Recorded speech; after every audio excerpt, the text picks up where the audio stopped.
இப்போ புரிஞ்சுதா உங்களுக்கு? வேற்றுமையில் ஒற்றுமை என்பதன் பொருள் எல்லா தலைவர்களின் ஆசையும் மக்களுக்கு சேவை செய்வதுதான். மழை அதனாலேயாக அந்த கொடை.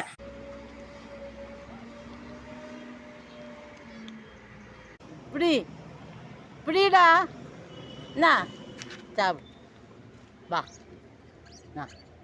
வா சாப்பிடு வா.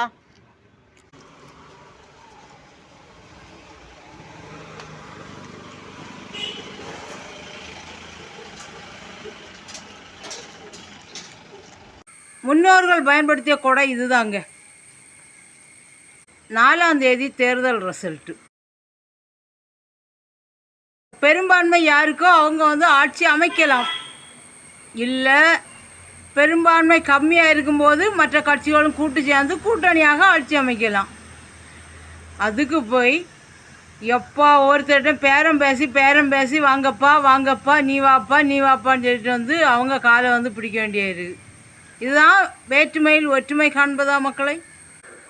சரி, எல்லாருக்கும் ஆசை தான், எல்லா தலைவர்களுக்கும் ஆசை தான் சமூக சேவை செய்யணும், மக்களுக்கு நன்மை செய்யணும், மக்களை நம்ம தமிழ்நாட்டை முன்னேற்றமான பாதைக்கு எடுத்து செல்லணும்னு தான் எல்லாரும் ஆசைப்படுறீங்க. அதுக்கு எல்லா தலைவர்களும் சேர்ந்து கூட ஆட்சி அமைக்கலாம்.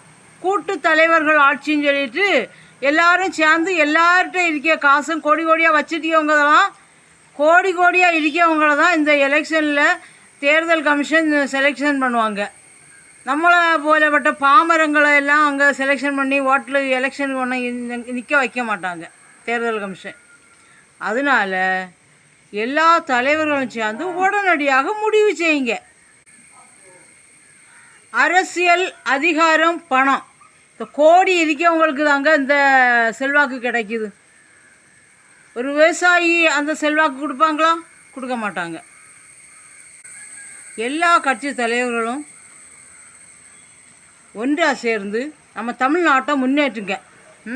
அதுதான் மக்களின் விருப்பமும் ஆசையும்.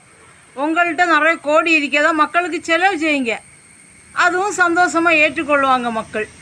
வணக்கங்க. சரியா நான் சொன்னது?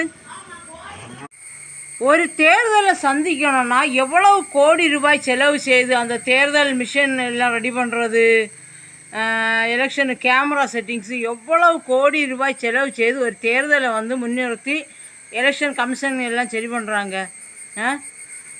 திருப்பி எல்லாம் ஒரு விளையாட்டாங்க. இதெல்லாம் எல்லாமே நம்ம மக்களின் பணம் தானே. கொஞ்சம் சிந்திச்சு செயல்படுங்க. சீக்கிரமாக